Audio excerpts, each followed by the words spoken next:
Bonjour Monsieur Jean-Claude Dutet. Bonjour. Alors, le jeudi 5 décembre est prévue une grande journée de grève. Oui, ça promet.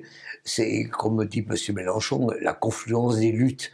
Et donc on aura à la fois la SNCF, la RATP qui s'occupent a priori de leur retraite, on aura les hôpitaux, on aura les enseignants, on aura tout le monde, plus les gilets jaunes pour essayer d'en faire une pression maximum pour...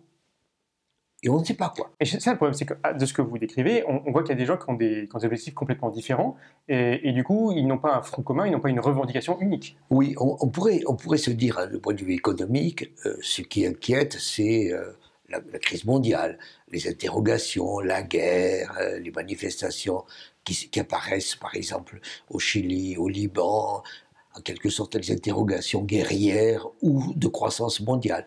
Non.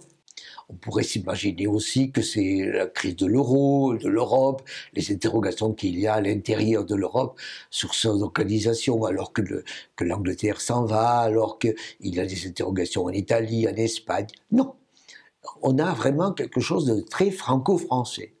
Et on a, du point de vue économique, un problème, c'est qu'est-ce qui se passe en France ?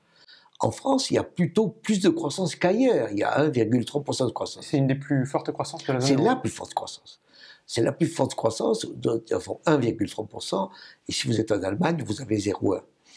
Si vous êtes dans les autres pays, vous avez la moitié. On a le double de la croissance des autres.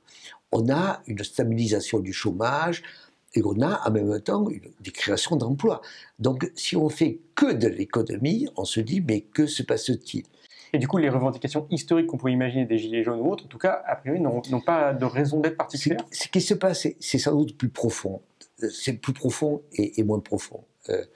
D'abord, ce qui est plus profond, c'est sans doute l'idée que la croissance est lente et qu'il y a des interrogations du style « qu'est-ce qui va se passer ?» Et en même temps, quand il y a des améliorations, elles sont faibles. Et donc, quand les gens, par exemple, ont des réductions d'impôts ou des avantages sur les impôts, les cotisations, ils ne le perçoivent pas parce que les montants sont faibles. Donc, on a en quelque sorte l'idée que les politiques que nous avons sont, d'une certaine manière, peu perceptibles ou imperceptibles. Par rapport à ça, il y a l'interrogation qui est majeure sur l'emploi. C'est-à-dire qu'effectivement, l'emploi s'améliore, mais l'emploi s'améliore pas là où sont les gens. Pas là où sont les gens qui ont des interrogations, qui ont des inquiétudes. Donc c'est pas sur les bas salaires que ça s'améliore, c'est plutôt sur des salaires plus élevés ? Oui, ce sont des salaires plus élevés dans les métropoles. C'est-à-dire que les interrogations que nous avons sont quand vous êtes à 1 heure de voiture d'une métropole. Quand vous êtes à 1 heure de voiture d'une métropole, là, il y a des interrogations. Il y a une espèce de désert français, en fait. Il y a des déserts français. Et ce sont ces déserts français qui sont à l'origine des interrogations des Gilets jaunes. L'idée, en quelque sorte, elle est d'être abandonnée. Et ça, c'est extrêmement important. En même temps, quand il y a des nouveaux emplois qui se créent, on voit les salaires qui montent pour ceux qui sont qualifiés. Mais les emplois qui se créent sont là. Quant aux autres, on a des interrogations du style « qu'est-ce qui va se passer ?» Et quand on voit apparaître justement les disruptions des fintech et autres, et qu'on voit les réseaux de banques, d'assurances, plus fondamentalement les réseaux de distribution sous pression, on a effectivement des interrogations qui se mettent en place. Donc c'est ça l'aspect économique. C'est un peu la somme de toutes les peurs. C'est que tout d'un coup, il y a un amalgame de plein de peurs, et du coup ça pourrait faire quand même un engouement massif, et il pourrait y avoir un fort... Il y a ça, plus, vous avez parfaitement raison, il y a la somme des peurs, la confluence des peurs, plus la confluence des préservations des avantages. Et on ne peut pas oublier non plus que la grande interrogation qui apparaît pour les SNCF et les RATP, c'est celle des retraites.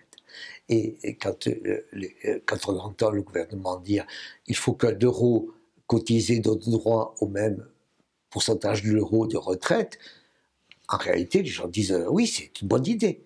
Mais ça n'est pas ce qui se passe. C'est-à-dire que dans beaucoup de cas, dans le système public en particulier, à la RATP et à la SNCF, les retraites sont très favorables. Et si elles sont très favorables, ça veut dire que quelqu'un cotise pour elles. Qui cotise pour elles ?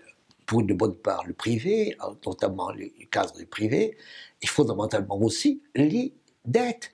Et on a des systèmes qui s'endettent. Donc il y a une confluence des peurs, mais aussi une confluence des avantages qui veulent persister. Et tout ceci, ça fera beaucoup de monde. Merci, M. Claude Dudez.